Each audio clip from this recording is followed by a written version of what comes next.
206. Mic check, mic check. Salutations. 1-1-1-2. 1-2.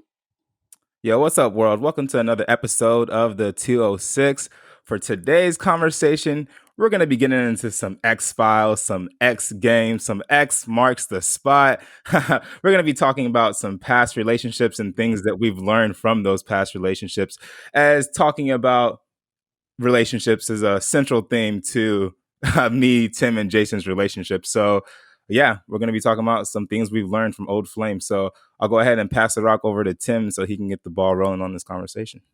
Assist. Yo, Big Tim, Tampa, Florida. What's up, people? Good evening to the world and to all those who have came and gone. Yo, we thank you for your time and dabbling in our podcast and your support into our more deep, meaningful conversations. Before we begin, we want to give our hearts and condolences to all of those lives lost in natural disasters and racial and social violence and the pandemic directly this year. The 206 also lends its strength to all of those who are still with us, who bear and struggle with the unique struggles of our time. So the 206 hopes these episodes and some measure plays a role in taking off that edge. So, like my co-host Armand said, the 206 wants to take our listeners on a journey back in time to a single romance from each of your hosts truly, to sift and Or hoist multiple. up the greatest personal lesson, or multiple, left in those experiences' wake. So, first things first, before I begin saying, I just want to say that to everyone who has experienced a romance to varying degrees of a multitude of capacities, I just want you to cherish it personally as a memory, just as much as harnessing it as a place of learning. Our experiences by every second through each lifetime are things we just shouldn't just simply live through, but something we should grow from, even after they have long passed. So, as we explore this thought together this evening and walk down a piece of 206 memory lane, I want you to think back in time to your own lives, to your past romances, and see what personal lessons you may take from them. You know, reliving through the pain and joy isn't the only result. You know, growth can be some of the most precious rewards from revisiting these experiences. So, feed hearty, ingest deep, and walk away with your ears and minds full. So, when my fellow co-hosts and I came together to discuss this and decide on this concept to be our next focus, personally, I was pretty confident at the time at who and what my lesson would be. But as the hours waned on, I kind of realized that I struggled with separating just a lot of the emotional intensities associated with my experiences and just the lessons in and of themselves. So I came to the conclusion that I would just need to incorporate so much more reflection if I was going to narrow down a lesson with clarity, like to my own personal satisfaction. So after long hours in a dark room filled with playlist of songs that was associated with my exes during those times, I was surprised at myself with my arrival. And I found it through noticing kind of a recurring guilt that's tucked away and associated with a memory that just kept popping up in my life. So he also found it by calling me at 4:30 in the morning and asking me to spark his memory about a couple things. I did. As my co-host will no doubt never let you forget that his memory is great. So, my story and lesson begins in the year of 2010. I was 22 years old, spending the last 2 years after high school graduation in 2007, just taking some community classes, gaming, working out, and hanging out with my friends like my co-host Armand and his older brother. And this is years, way before we met Jason, which I might add, Jason, if you were there during those times, you would have had a blast. I have to say that. But during those 2 years, out of all of the friends that I have and held dear. I hung out with Manuel and Armand the most. We spent the night over each other's houses all the time. We game, we balled, we went to the movies, we dined at different joints, tea shops, college events, stayed up from dawn till dusk discussing life, talking women, spirituality, philosophy, and oftentimes instigating drama that was just as stupid as for the reasons just that we instigated them in the first place.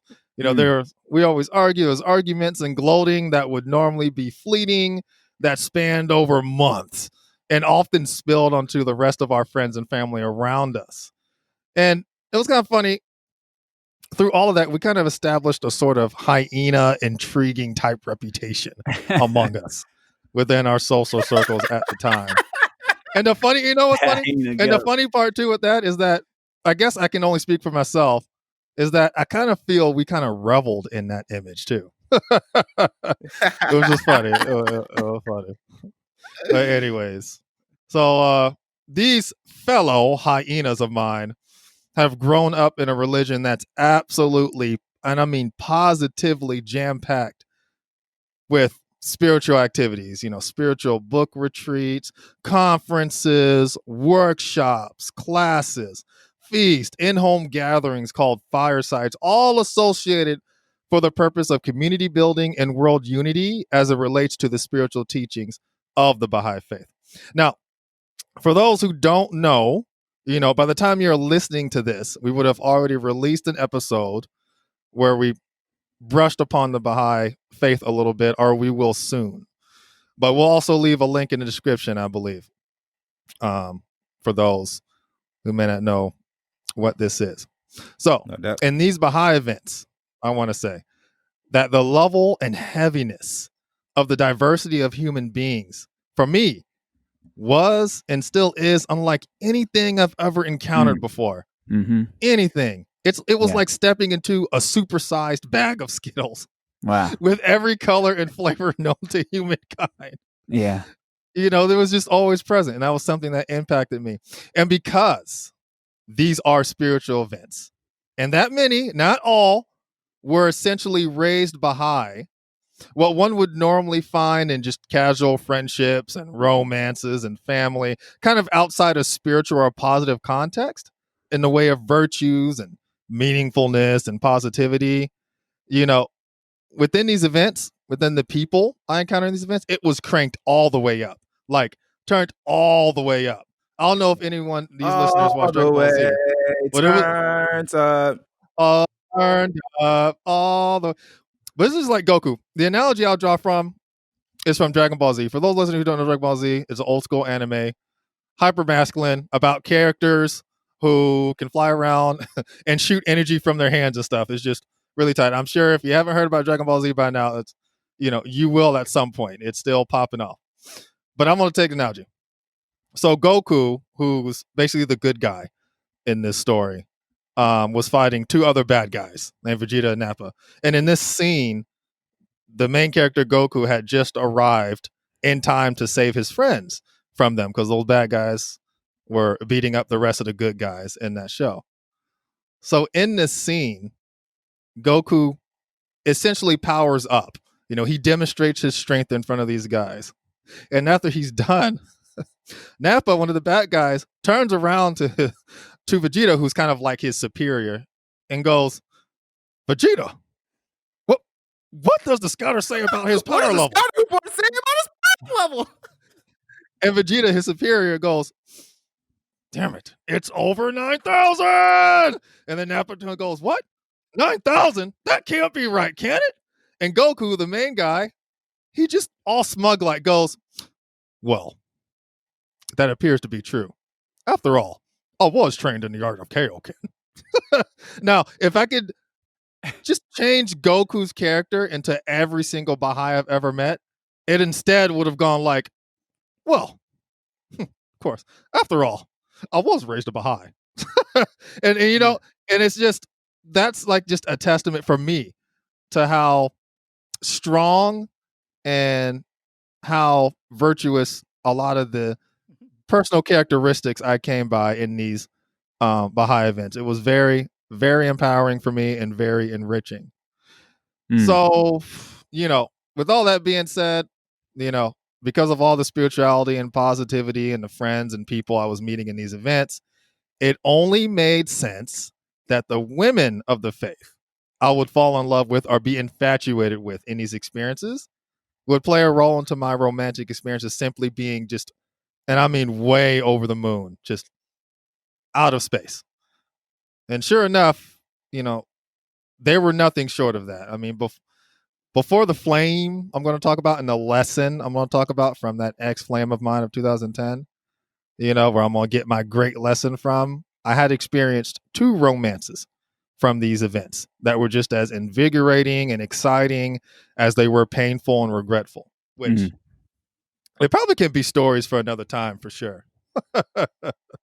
So, with all that being said, and let me just say, I know someone's listening and be like, "Oh, come on, Tim, get to the accent lesson already." But there's a reason why I'm saying there's a reason. It's this. It's this. And this reason is.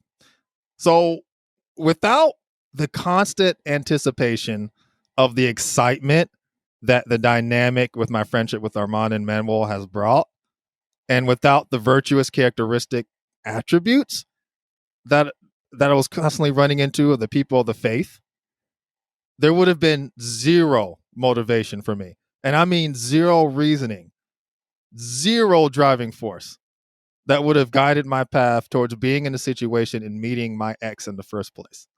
It was those factors that adorned my love for this individual, and it was the people that formed the mountain of energy and zeal and passion that I was sitting on when that year came to pass that I met her. So, I guess another lesson I want to leave here associated with that is that to not always chalk up your experiences with somebody or people as just simply a matter of personality or whether they were just simply good or bad. Life is full of social factors like race, class, gender, religion that just plays the invisible hand in our experiences. Yeah. You know what I'm saying? Absolutely. So finally, let me just kind of wrap this up real quick by just talking about my ex-flaming lesson. Now, I went through great deliberation at this point in time, and me and my co-host, we've been doing this podcast for a good 4 months now, and there's been a couple episodes. 3. Yeah, roughly 4 months. Yeah. And there's a couple episodes where we might have talked about our personal experiences and brought up a couple names, like actual names. But for the most part, I think my co-hosts feel the same. In future episodes, we want to incorporate a lot of people from our personal experiences. We're going to make sure we try to ask for permission and let them know it's okay that we share this with the rest of the world, as constant respect and discretion towards privacy and feelings should always be upheld. So I kind of kept this short, but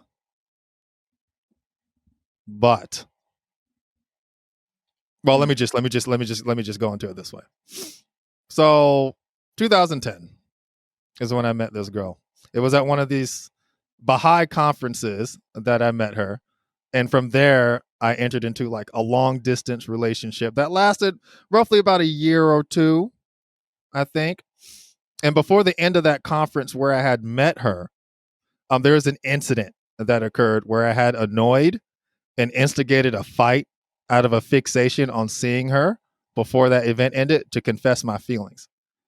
And then during the years after, while we were keeping in touch through social media and phone text, I realized that I had spent so much time obsessing and just being just completely overly obsessed with her instead of spending more time and energy and focus on like the family and friends that were always present in my life, that was just as responsible for the opportunity to simply exercise that romance with her in the first place. So the lesson for me is to never, ever forget or sideline your family and friends for a romance that essentially was only possible because of the love and sacrifice it took to mold you into the person that person could fall in love with to begin with. So I had to learn the hard way that love was not the same as romantic love for me. That to truly love another, you would deeply love them as an individual outside of them being with you, and that you would equally care and love the people and things that molded them into the person they came to be. And that's it. That was my lesson. That was my lesson, and that was the ex in question of 2010 that I eventually landed on and realized that profound lesson from. So let me ask you this question real quick, Tim. So that's a great piece of insight, great lesson learned from that relationship. But if I were to ask you, knowing now what you know, after reflecting upon it, how would it look different in a practical sense if you were to go back in time and have that relationship again? Would it simply look like you speaking to that person less, thinking about them less time on the phone, less time messaging? Like, what does it actually look like in practical terms? Yeah, that's a good question. I mean, I would imagine that I would have spent a great deal more time spending time with my friends, my family. I probably would have never um, held anyone else back, that wanted to hang out with me and spend more time with me. Um, that I did, during that time. All I wanted to do was be in my room alone. If I was working, I wanted to get home, be in my room, hit the music, eat, and just chill and just focus on her, sending her poetry and all types of stuff. And, looking back, if I had the mindset that I had now, I think the bond that I had with her would have been more platonic and would have been a lot more deeper, and maybe would have lasted a lot longer than the romantic exchanges that were happening back then. For No sure. doubt. And just for a bit of context for those listening, I'm not sure if Tim mentioned it previously or if he did, if you guys caught on to it, but this relationship was a long distance one. So when he talks about, going to his room and writing poetry and keeping in contact through social media, that was the only option because this person, after they met a certain conference, Baha'i conference, that person went back to a different country. So they couldn't see each other in person or anything like that. So just for a bit of Good point. context. I think I mentioned that. Was definitely a long distance relationship. Yeah. But now that Tim got his point out the way, I'm going to go ahead and ask Southwest Jay if he'd like to share his story because I'm still consulting with my legal team to see what I'm allowed to disclose and what I'm not allowed to disclose. So Hey, go yeah, ahead. no, hey, yeah, no worries. Of course, don't let the legalities put you in a bind here. Do the right thing with yourself. I'm gonna offer a little thing about same, right? Something what that was brought up earlier. I think this will relate in a variety of ways.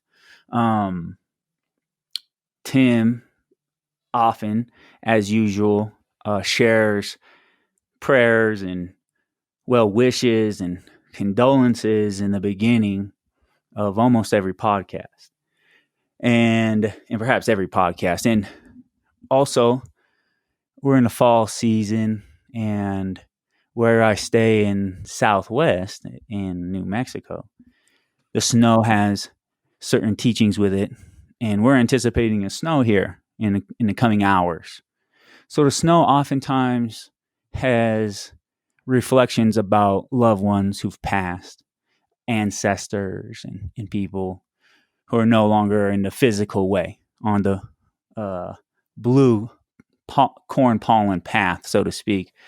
Speaking of the blue corn moon, if y'all know, then y'all know. But The reason why Jason references that is because, again, in the website we used to record these things. Every time one of us hosted, we all give each other nicknames. And as of right now, I'm Nugs because I'm vegan, and Nugs are the vegan chicken nugget brand. Tim is Django from the Django Unchained, and Jason is Blue Corn Moon from Pocahontas. Blue Corn Moon, guys. It's part of the lyrics of one of the famous Disney songs from the Disney film Pocahontas. If you don't know, now you know. And if you haven't watched it, please do. Well, and also let me add, Not a spoiler alert, but perhaps another kind of alert. Anytime you're talking Disney, there's all kinds of antiquated um, notions of behavior and depiction of people that really is inaccurate and perhaps offensive to a lot of different kinds of people, different cultures, genders included. We also talked about the nostalgia and the joy we get from some of those simple animations and the great teachings that we also get in there. With that being said, the history of Pocahontas and John Smith, as according to Pocahontas, the Disney film, is grossly inaccurate. And although Blue Corn Moon does have some significance in a variety of cultures, the idea of corn and the certain moon harvests, certain cycles in the natural world that led to ways of living in tune with creation. So it comes from a deep place. At least these are my understandings and some of the things that I've learned from some of the community out here who identifies indigenous anyway. Not on the East Coast where the Pocahontas film was supposed to take place. However, indigeneity shares a similar story with colonialism as it spread, the violence and the sort of genocidal machine that was colonization. It came to the Southwest in similar ways, and it's been romanticized by numerous historians as well. And numerous historians have left out the incredible indignities and mistreatment of countless people, and those stories also need to be told. They're not as fun as the Disney sing-alongs, but they are just as necessary, and in my estimation, probably the most important at our current time we're living in, which is learning how to hold space and listen to the truth and the discomfort of a history that's not only bloodthirsty, it's also racist and sexist, and again, profoundly, it's the antithesis of the potential of human behavior with each other. We are potentially noble and can behave in such a way. So when we act in a way less than the animal, it's pause for reflection, to say the least, if you ask me. In any case, though, maybe that's a Back to personal thought. relationships. Yeah. In case you haven't noticed, audience, it's all going to relate. Yeah, it's gonna. But we can go on tangents at time, or what ostensibly appear to be tangents. But yeah, this always bear Yeah, with it.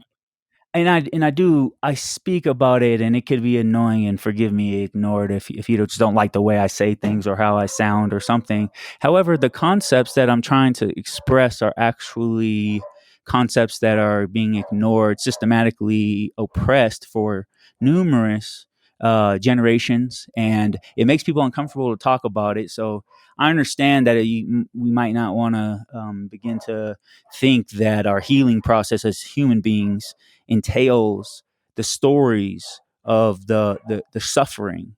Yet my sense is, to know where we come from, to know our history, it requires our history, and not just part of it. It requires history. So let us fair-mindedly go about these things. I think look at many historians. There are countless points of view. It's not fair to make assumptions up front, is it? There are many opportunities for us to learn and perhaps even create a way to connect with people. Maybe we have to be more creative as opposed to just being open-minded. There's great opportunities. So with that being said, as we talk about being creative and we talk about where I'm from currently in this relationship conversation, we used to talk about relationships for hours, and we still do. And if we hadn't referenced this already to the 206 audience, both Armand and I had referenced previous relationships as location, regional location or something. This was just for he and I to be practice some discretion as far as who is this person, what's their name. It doesn't matter, but we could be consistent in the stories. So as time and weeks and months and years go on of friendship, hearing about these different people, we always maintain these, titles, if you will, these names to help kind of explain the thing, but leave it somewhat anonymous. So thinking about that, here we are offering it more like this, and that's just between two friends, keeping it anonymous. So here we are sharing this with the public. So how anonymous can one be? So I even wanted to pull one out that Armand, I don't think, or Tim has heard. Some of my previous time, but it ties back to the snow and the loved ones who've passed. And it ties into what Tim was talking about with some of the Baha'i community and the diversity that you meet in these community, at the conferences, and just in the world. There's a profound, the Baha'i faith is not very large as far as numerical number, maybe 7 or 8 million. But as far as it's how far it's spread, it's quite spread. It's all over the world, I believe. Right there, maybe second to Christianity or something. In any case, the point I'm saying is that, its message is universal. It attracts the hearts of all kinds of people. And one of its foundational teachings is the unity and diversity of the human race, and celebrating each other as, different expressions of the Creator. So I was raised like that, and my parents tried to instill that. So when I think about relationship, I want to share one that also, when I mentioned the loved ones who've passed, this woman has passed. She's passed over a decade ago from cancer as a young woman. She was in her 20s, early 20s. She passed of a kind of a rare cancer. It came on real quick. I didn't keep in touch with her around those years. She had moved, she was a mother by then. I think she was in a relationship. And in any case, her and we crossed paths in Northern California area where we were growing up. And this was a woman, or a young woman, I guess we were in middle school. So in those times, that's like middle school age, you're changing, right? Like you're starting to think for yourself, your body's changing, the hormones.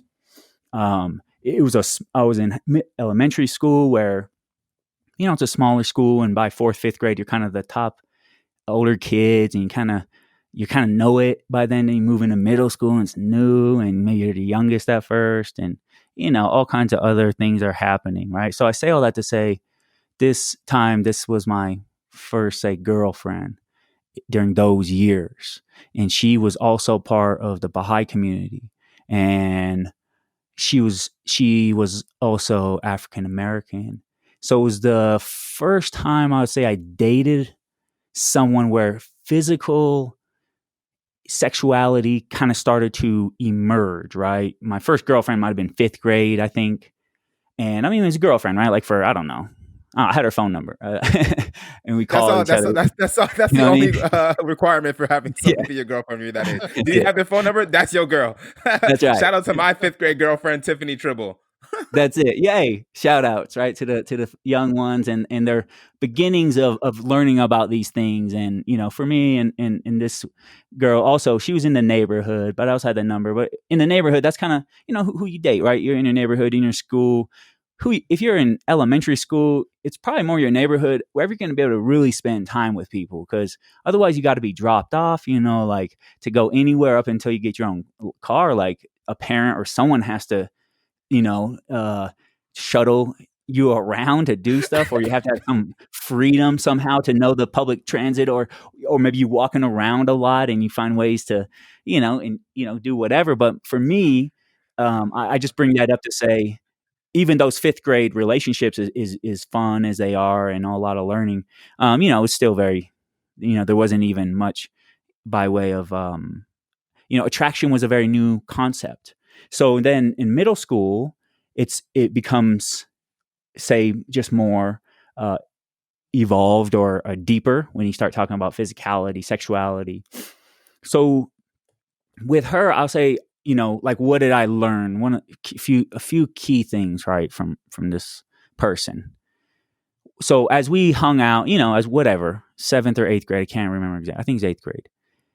She was totally developed as a woman, like truly like a woman figure. So it was a kind of interesting um, thing to reflect on now because, as a kid, I'm in 8th grade or whatever, I'm just playing basketball, just being a kid, you know what I mean? I didn't really think about attraction of a woman or like I couldn't really articulate physical attraction, but all I could definitely say was I was profoundly attracted to her in a very physical way, like a magnet, like in spite of my thinking and my feeling, it was like the physical reaction was very potent.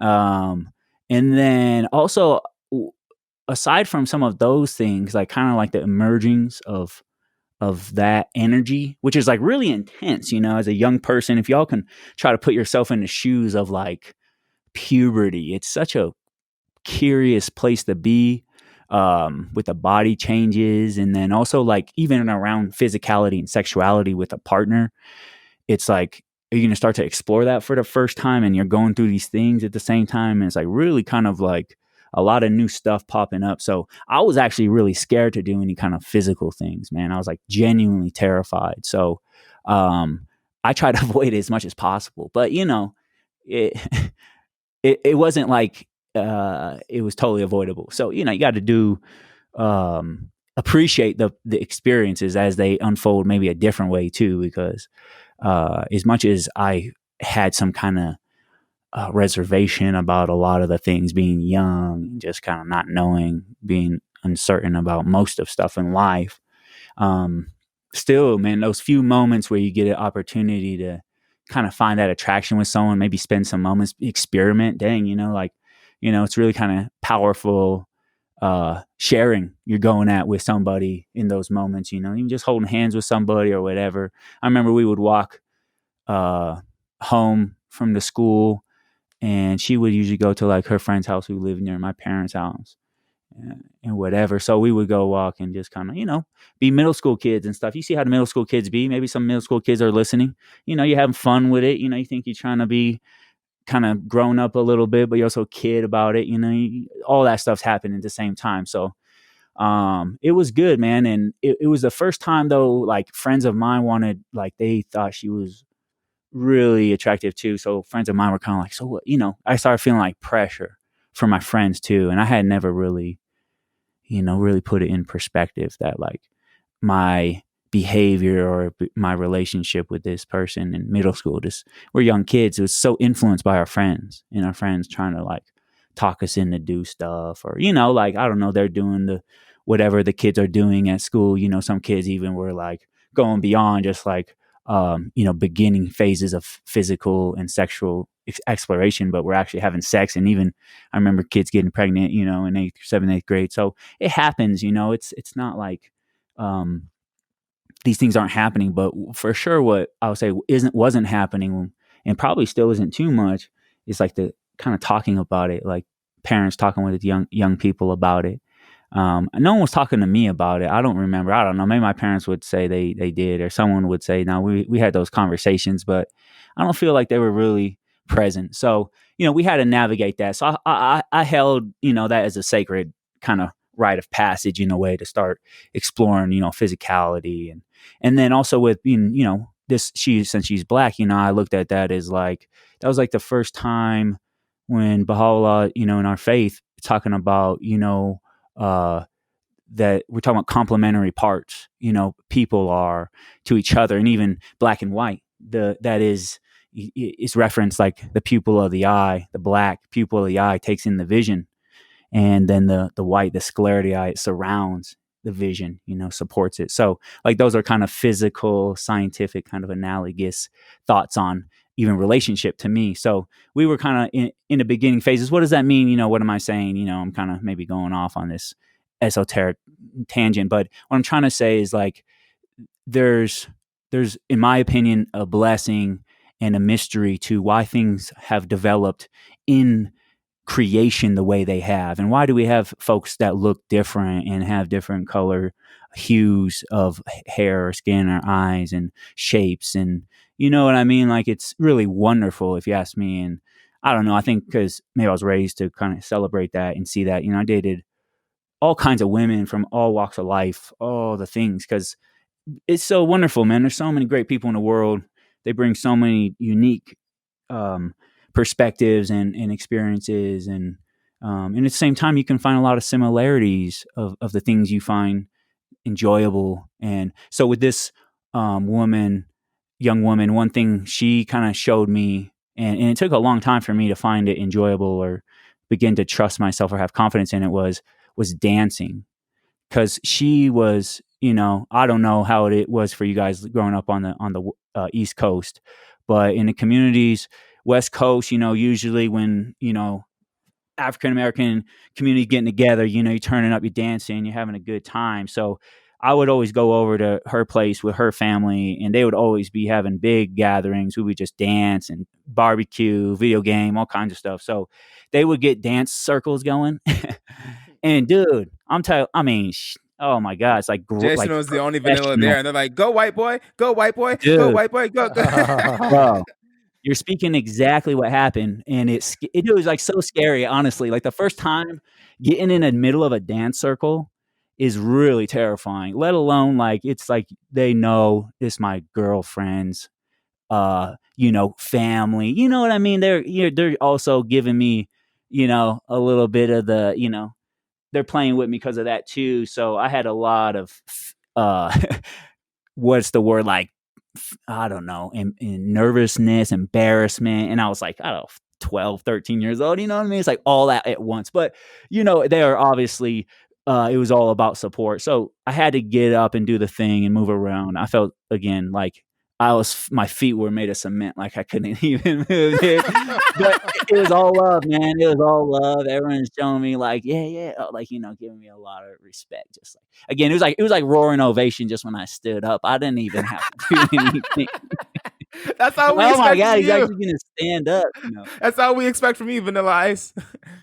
Exactly. But now, man, I love dancing. And I would go dance. There's a time in my life where I would go dancing just to feel that feeling of freedom, because dance can, much like sports or singing or meditation, prayer, or anything that one really focuses on, can become very powerful. So, although in those circles, maybe that's one style of expression, and one style of expression I came to enjoy was just freedom of movement. Let my body move, let it communicate with the music. So so that's what I wanted to share as far as like this learning and impactful kind of first experience with a partner, like that middle school age. I was really thinking about it, man. I had some really intense experiences with some other partners throughout my more adult years, or even my adolescent kind of teenage years.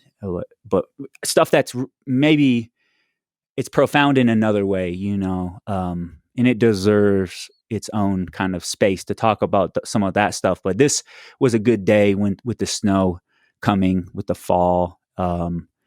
Recently, a friend of mine had lost her partner, who they were on the level of kind of engagement, and he had passed in an unfortunate, untimely drowning accident in the past week.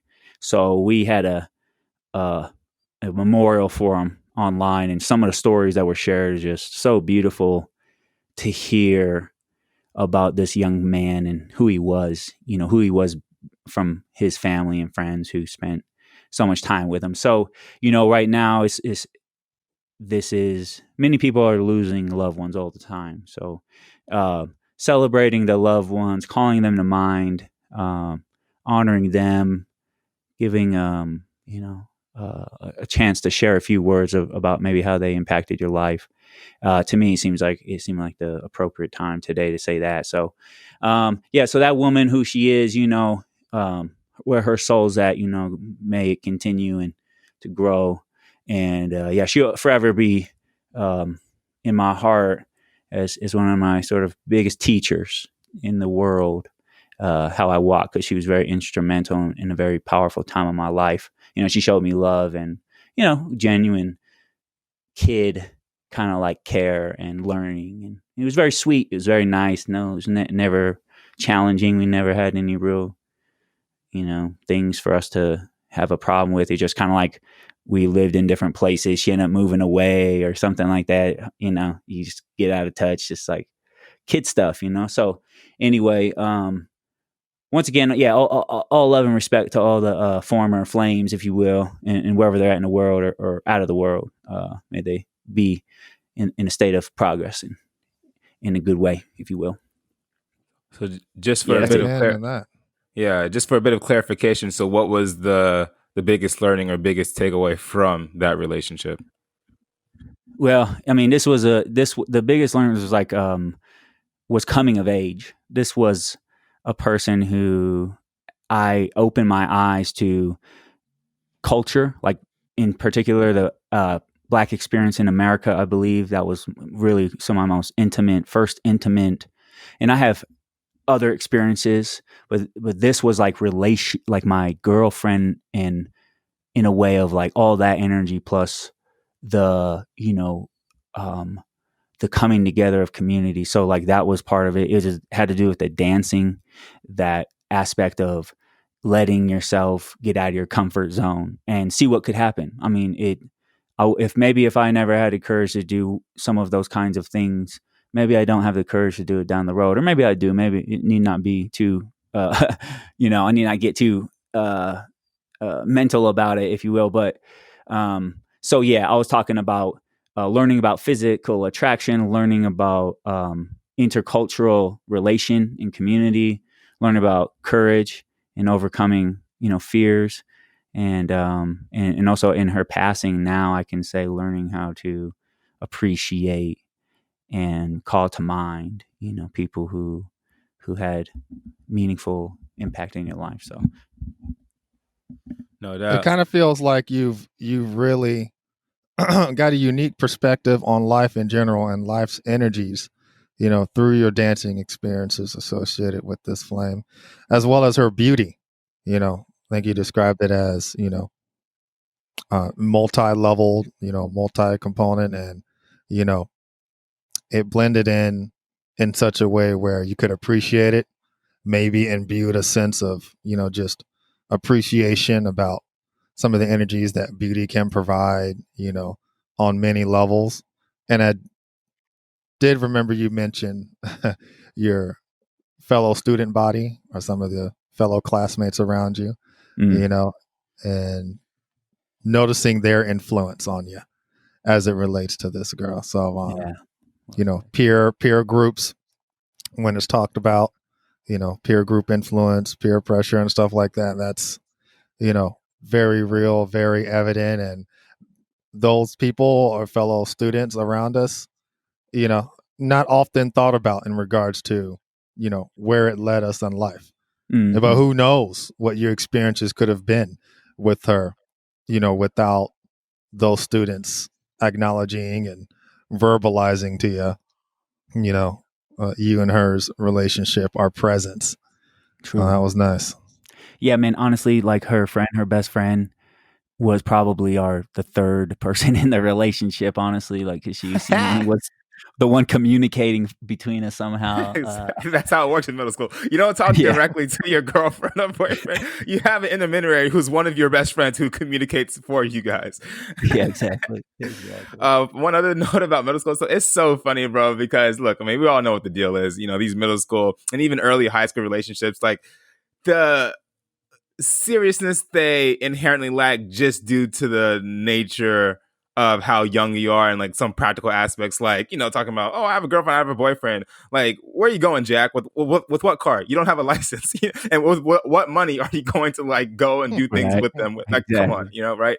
But at the same time, that to me, there's something there because real life hasn't quite hit you yet.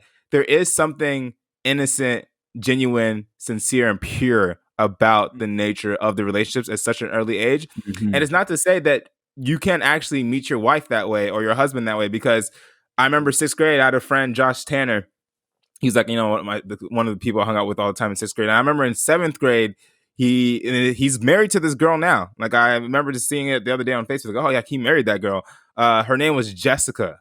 Okay, and I remember this was seventh grade. Oh. Now his locker was next to mine, and I remember I forgot what happened. I just made some, not even that deep, like not even some like really immature seventh grade joke. I just made like a slight joke, like something that was like relatively innocuous about her, and he got this furious look in his eye and punched me hard in the arm. And at the time, I'm like a shrimp in sixth and seventh grade. I was a late bloomer, so I didn't hit puberty until like high school, basically, right? This guy was big. Like, he's big to the day, and he was big at the time. Like, he was a lot bigger than me at the time. And he hit me hard. I remember, like, damn, like, I feel like my arm broke. He was like, don't say anything about her. And I was like, huh. It kind of like, at that time, I was a beta male. That's how it was. At least physically speaking, like, I was always confident in whatever. I'm not scared of anything. But like, in that moment, it was very back to basics, primitive. Like, he's like, I'm bigger man, you smaller man. I'm hit you. Shut up. Don't talk about her, right? And I was like, all right, I got you, homie. I got you. And he's married to her now, so someone could have, he could have been taking that thing seriously, with his parents, with his friends, talking like, oh no, like some people might want of him, like some older, more mature people might have been telling him like, hey, calm down, it's just a middle school relationship, blah, blah, blah, blah, blah, yada, yada. Fast forward 5, 10, 15 years later in the future, and they're married. So, I mean, not 5 years later, but I mean, like, 5 years later, they may be still together, ultimately end up getting married. And, this goes to show you never really know. As far as myself is concerned, I don't have anything to share about relationships. So that wraps up today's episode. And no, let me stop. That's funny. I mean, sitting here, honestly, when we were talking about doing this episode, I was thinking about what I wanted to share. Because, I mean, obviously, we know how profound relationships are and how they're just like a huge source of learning. And, I mean, there's so many things I learned from relationships, things like detachment, things like the role that support, criticism, consultation, and reflection play in relationships. Things like unconditional love versus conditional love. Like, how do you is your love and care and affection, appreciation for that person contingent upon you being in a relationship with them? That's one thing I feel like in one of my relationships that I'm thinking about. It's almost like the idea of me even loving her was so contingent upon the idea and concept of us being together in a relationship. And, even something like that, I mean, I can talk a long time about what I learned from that specific experience, and how now for me, like, I'm very not like, I don't have what's the word I'm looking for? I don't have possessive. There we go. I don't have a possessive type of love. Like, I'm very non-possessive with the way I care about my partners. Like, how I feel about them, the love I have for them is not contingent whatsoever upon us ending up being together, married in the future. It's just not. Obviously, if I'm with someone at that specific time, if I'm with my girlfriend, I obviously want that for us, but in no way is like my affection towards them and how I choose to treat them and how I behave in the relationship contingent upon the final outcome.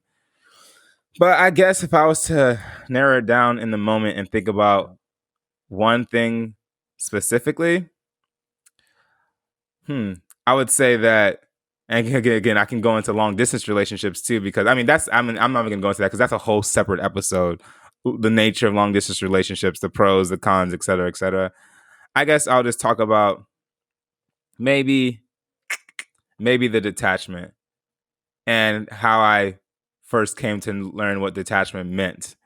Because I think that, in my personal opinion, detachment is a prerequisite in order to have a happy, healthy, and sustainable relationship. If you're not detached in your relationship, I think you're going to inherently come across many unnecessary and avoidable problems. But if you go into a relationship detached, then you will avoid a lot of things that you would have not had you gone into it attached. So fast forward back to around the same period, 2010, and there was someone that I met at one of these Baha'i conferences, and we spent some time together at the conference, confessed feelings for each other after the conference ended, and then she went back to her place of dwelling. I went back to my place of dwelling again, different countries. And long and the short is that I spent the next roughly 4 or 5, 6 years of my life on again, off again with that situation. It wasn't that she was the only person that I had any relationship with during that period, but it was always something that was at the back or front of my mind, even when we were not together. And the idea of us finally being able to be together was something that I latched onto and held onto like my life depended on it. And the thing that actually taught me the detachment, and it's funny because whenever I would see that she got into a relationship, even if I was in a relationship, I would be like, man, freak. Like I'd be upset because it triggered that sensitive spot of, because I was like, man, what if then we don't ever get to be together, which is a thing that I was so attached to. And I remember that it was because, again, I think there's a certain point where I like, just because like attrition, it was just like a amount of time that had passed before we'd even got to see each other again. Where I was kind of like over the situation. I don't want to say detached because I realized what true detachment was when it happened. I was not tripping about it, and I was okay with the concept of us not being together and never really, maybe not ever being able to be together. But actually, when I found out that she got engaged, it was the weirdest thing. It was like a huge burden was lifted off my shoulder. A huge weight was lifted off my shoulders. And that's like, it was almost one of those times in life when you have such a clear moment of insight. And it's like you learn a lesson then and there in the moment. And it's so potent and so profound that like whatever it is, that's the lesson that you're learning. And for me, it was like, I mean, it's so vivid in my memory, like how when I first saw it, like there was some shock. And like in that instantaneous moment of me processing the shock and subconsciously assuming what was going to happen next inside of me, I was surprised when that moment came that I was not jealous. I was not hurt. I was not upset. I was just, it was funny. I was happy. I was really happy. I was like, oh my God. I was like, she got married. And then it just clicked in my brain that whole time for me when I talked about, us finally being able to be together in real life and talking about the future that we could have, et cetera, et cetera. What I came to learn in that moment and through reflection of that moment afterward is that when you're in a relationship with someone, I really hope that we all stop and think and understand that we ultimately don't really know what's going to happen in our lives until those things themselves happen. And regardless of how strongly you may feel for someone and you think that you're going to end up with them in the future and that's going to be your forever, that's going to be the person you spend the rest of your life with, that's the person you're going to die next to and lie in the earth next to, that you truly, truly don't know what's going to happen and if that's going to happen until it does. And it's my hope that you understand that when you are going about the process of getting to know each other, the process of character investigation, and the process of wanting to marry someone, that you guys have this idea in your mind, this ideal as well of marriage. And if you don't believe in the concept of marriage, is whatever, like, a domestic partnership, being together with someone forever, whatever it may be, some concept of a monogamous relationship that endures the test of time, right? And for me, I understood that it was never really about her and I. And in the Baha'i faith, we call it, building a fortress of well-being. That's what marriage is referred to, a fortress of well-being. It was never about her and I specifically being in that fortress together. What I came to learn and understand was that the fortress itself is what's important. It's the fortress itself is that what we should be in love with and not necessarily attached to whom we may end up residing in that fortress with. And for me, I realized when she got married or when she got engaged and I saw that engagement video, I was like, wow, I'm like, the happiness came from the fact that I realized in that moment that what we had wanted for each other for the longest time happened.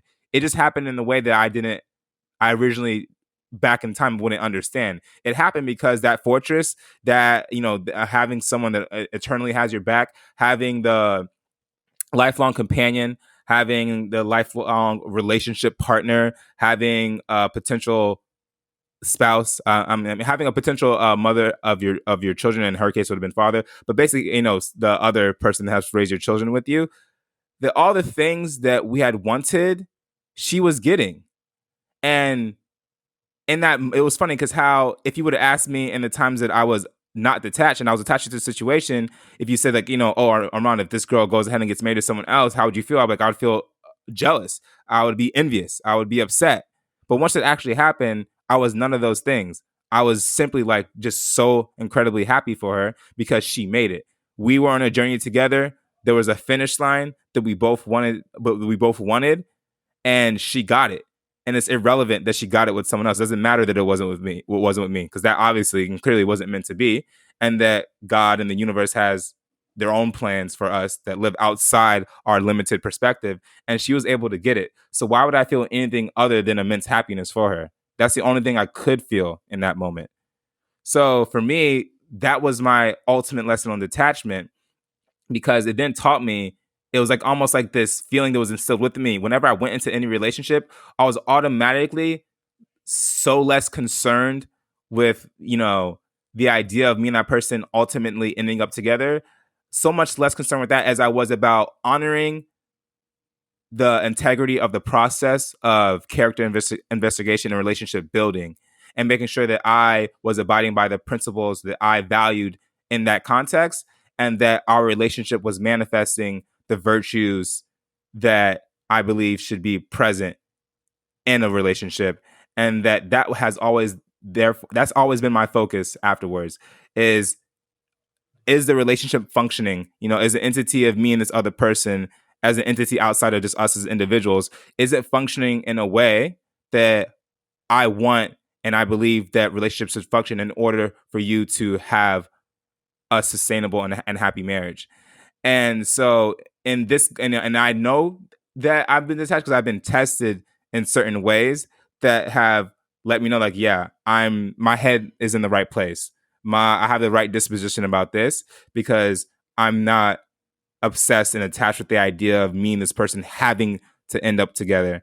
And so long as the relationship is functioning in a way that we both agree it should, we can continue on. And if it ever doesn't, then we can civilly and maturely go our separate ways or change the nature of our relationship. So I would say, yeah, that was my biggest reflection of an old flame, was learning the lesson of detachment. And it came the hard way, because there's a lot of years of just like a true, I mean, again, put it in the context, when I say true suffering and pain, like, again, it's not being able to see someone that you that you have strong feelings for, that you may love, is different than other types of suffering. But there was definitely a high level of pain, a high level of suffering in that context during that period of like 6-7 years, where we had an on again, off again thing. And finally, after the tail end of that, when I finally truly learned the lesson of detachment, it was it made all those things worth it, because I feel like ultimately, now that I realized it was that lesson was what I was meant to learn. That was why that relationship came to me. I believe is to learn that lesson in detachment. So that's what I got for you guys today.